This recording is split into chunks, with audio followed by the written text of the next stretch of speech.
Apa Anda mau kembali? Kenapa mau kembali? Artinya meninggalkan apa yang sudah Anda lakukan di luar sana, baik dari segi gengsi dan mungkin penghasilan mungkin ya. Saya nggak tahu penghasilan wakil menteri itu lebih besar atau lebih kecil, saya nggak tahu. Jauh lebih kecil Bang Andi. Coba diulang lagi, saya kurang dengar tadi. Jauh lebih kecil Bang Andi. Lalu kenapa Anda mau ya? Pertama, ini adalah kehormatan yang begitu besar. Saya tahu Pak Prabowo itu bisa memilih begitu banyak orang yang jauh lebih hebat, yang sudah begitu lama di pemerintahan kita. Tetapi beliau memberikan amanah kepada seorang seperti saya. Diberikan amanah ini itu adalah suatu kehormatan yang sangat besar dan juga suatu kesempatan Bang Andi. Kesempatan untuk bisa membagikan apa yang saya teliti sebenarnya. Karena saya meneliti, dalam penelitian saya adalah meneliti tentang bagaimana manusia itu berpikir. Bagaimana kita itu belajar. Dan kalau saya punya kesempatan untuk membagikan penelitian-penelitian ini, membuat orang-orang lain hidupnya menjadi lebih baik, tidak mungkin saya bilang tidak terhadap itu Bang Andi. Dan ya saya sangat kaget dan terkejut dan sangat terharu. Saya sudah bilang berkali-kali, tapi itu sungguh saya sangat terharu bahwa bisa diberikan kesempatan. Suami setuju, apa komentarnya? Suami saya sangat mendukung. Karena? Karena kembali beliau juga melihat bahwa ini adalah kesempatan yang tidak akan bisa terjadi lagi. Kalau bukan Pak Prabowo yang memilih saya, tidak mungkin saya bisa ada di sini. Tidak mungkin saya punya kesempatan yang begitu, yang begitu luar biasa untuk bisa membagikan dan bisa memberikan perubahan terhadap, ya tentu saja negara saya yang sudah memberikan begitu banyak untuk saya ya. Saya dididik di negara ini dan itu adalah suatu kehormatan dan kesempatan. Sebenarnya kesempatannya itu yang sangat saya hargai. Mungkin tidak akan datang dua kali ya? Iya, mungkin tidak akan datang dua kali. Dan inilah suatu, bagaimana ya, saya sangat ingin begitu banyak orang yang, kadang-kadang sekarang pun ada yang bilang, wah hebat sekali bisa diterima di mana.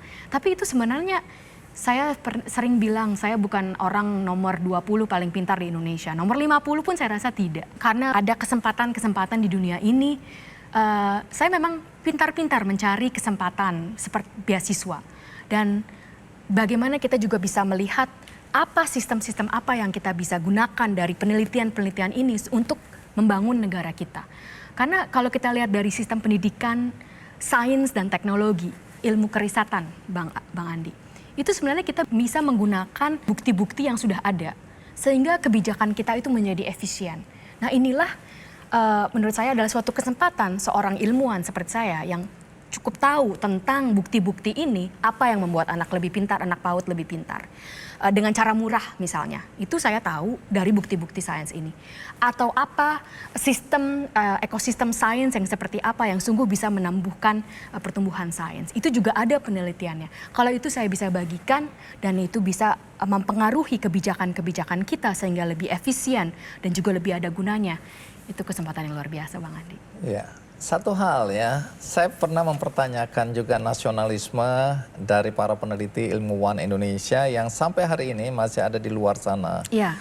Di beberapa negara, ada dari Jepang, di Eropa sebagian, Amerika yang paling banyak. Ya. Waktu di sini diaspora bertemu, ada acara diaspora, mereka kembali berbagi pengalaman, ilmu ya. Saya mempertanyakan karena waktu saya undang di belakang layar seperti ini, saya bilang, kalian ini nasionalismenya dipertanyakan.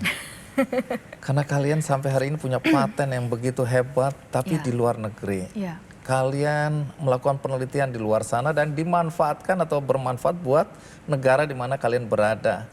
Harusnya kalian kembali ke Indonesia, bangun Indonesia. Gagah sekali waktu saya nasihatin ya.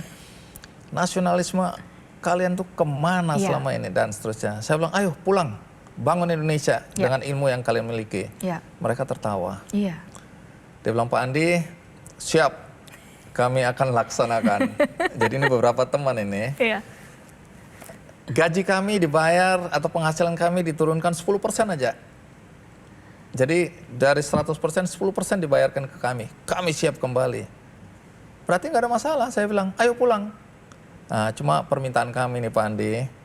Kalau di tempat kami sekarang ini, kami minta budget berapa aja dikasih. Kami minta semua sarana prasarana kami dipenuhin. Ya. Teman kami Pak Andi yang pulang ke Indonesia Ya. dengan nasionalisme yang Pak Andi bilang tadi harus tinggi tadi, Ya. sekarang nganggur. Ya. Minta budget susah, Ya. minta semua peralatan untuk penelitian susah. Iya. Kami ini peneliti. Iya. Kalau semua perangkat itu dan budgetnya nggak ada, kami nganggur Pak Andi. Iya. Diam loh saya. Iya. Nah, kalau di sini bagaimana Anda melihat penghargaan itu kalau Anda sendiri sekarang menggebu-gebu, Iya. tapi nanti jangan-jangan Anda termasuk yang akan kecewa. Iya. Kembali yang saya bilang, kesempatan. Sebagai sekarang sebagai wakil menteri, saya punya kesempatan untuk menggunakan ilmu-ilmu dan bukti-bukti dari ilmiah untuk menginformasikan kebijakan-kebijakan yang bisa kita ambil. Tetapi sebagai ilmuwan, saya terus terang saja punya pendapat yang sama dengan para diaspora teman-temannya Bang Andi. Karena kesempatan untuk melakukan penelitian terus terang saja sangat minim di negara kita. Dan jadi kembali, kalau sebagai ilmuwan, saya akan belak-belakan. Susah kalau saya kembali ke Indonesia. Karena saya kan tidak punya kesempatan untuk melakukan ilmu itu. Nah, mungkin karena sekarang saya berada diberikan kesempatan untuk melihat pendidikan tinggi sains dan teknologi ini, kita bisa mempertanyakan kenapa kesempatan itu sangat minim. Memang dana, tetapi selain itu ada yang lebih penting dari dana itu, Bang Andi. Saya mulai dari, kalau saya jamin Bang Andi, kalau dana untuk risetnya ini dinaikkan 2 kali lipat, kalau ekosistem kita masih seperti ini, tidak akan ada hasilnya. Itu saya cukup yakin. Ekosistem apa yang Anda maksud ini? Ekosistem yang saya maksud adalah begini. Di hampir semua negara, terutama sekali di negara-negara maju seperti Amerika Serikat, di Tiongkok, di Eropa, di Jepang, di Singapura, sistem sains itu hampir sebagian besar, hampir seluruhnya itu dilakukan di universitas. Jadi yang melakukan penelitian sains dan teknologi itu adalah dosen-dosen universitas. Dan ini menjadi sangat penting karena dosen-dosen universitas itu melakukan penelitian. Saya melakukan penelitian sebagai dosen. Waktu saya mengajarkan, saya mengajarkan berdasarkan penelitian. Berarti berdasarkan ilmu sains yang terbaru. Nah, sehingga itu ada penurunan ilmu untuk menciptakan ilmu baru. Apa itu maksudnya meneliti? Apa penelitian yang paling baru? Kalau dosen-dosen kita tidak melakukan penelitian, mereka hanya menggunakan yang sudah baku dari dulu. Mungkin sudah ketinggalan. Karena ilmu itu berubah terus. Jadi kalau kita tidak melakukan penelitian, kita tidak bisa mengajarkan kepada mahasiswa yang baru. Sehingga ini jadilah lingkaran yang, terus terang saja lingkaran yang buruk. Mahasiswa kita juga tidak tahu bagaimana melakukan penelitian, hingga kita tidak ada penghasilan sains dan teknologi. Kalau kita tidak ada penghasilan sains dan teknologi, itulah begitu sulitnya kita menghasilkan industri berbasis sains dan teknologi. Kalau kita tanya sekarang apa industri kita yang berbasis teknologi, sangat jarang, Bang Andi. Di negara-negara maju, industri-industri yang teknologi itu semua datangnya dari mana, Bang Andi? Dari universitas. Itulah mengapa klaster Silicon Valley, kembali lagi ke AI, itu di mana? Di situ karena ada Stanford University. Itulah yang mendrive industri itu adalah universitasnya. Nah di Indonesia kita masih belum. Penelitian kita terpaku pada satu institusi. Kebanyakan di situ. Padahal harusnya itu di semua universitas.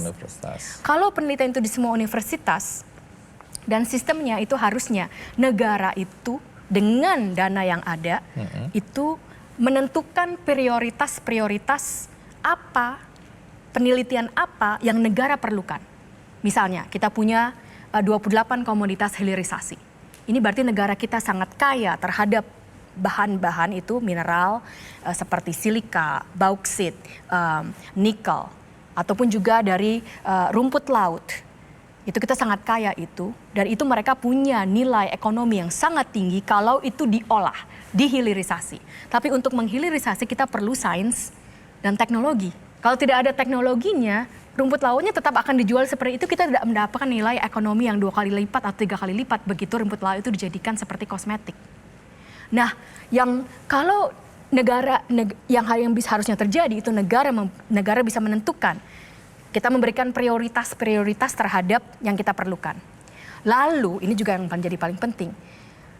Begitu negara menentukan prioritas, kalau universitas lah yang melakukan penelitian itu, mereka bisa berlomba-lomba bertanding. Saya punya proposal A, saya punya proposal B, saya punya proposal C. Proposal mana yang paling bagus, sehingga riset itu menjadi kompetitif. Karena banyak yang melakukan. Kalau itu cuma dilakukan oleh satu, tidak akan kompetitif. Bang Andi. Itulah yang terjadi selama ini. Nah, kalau itu sudah terjadi, itu akan berputar. Ada industri yang berbasis teknologi, ada dana yang lebih banyak, dan industri juga akan bersedia mengeluarkan dana untuk mensupport riset yang berkualitas, karena berkualitasnya itu karena itu kompetitif. Nah, lingkaran ini belum terjadi, Bang Andi. Kita punya harapan besar, karena Pak Prabowo membuat khusus Kementerian Pendidikan Tinggi, Sains dan Teknologi yang dipimpin oleh Menteri Profesor Satrio Brojonegoro.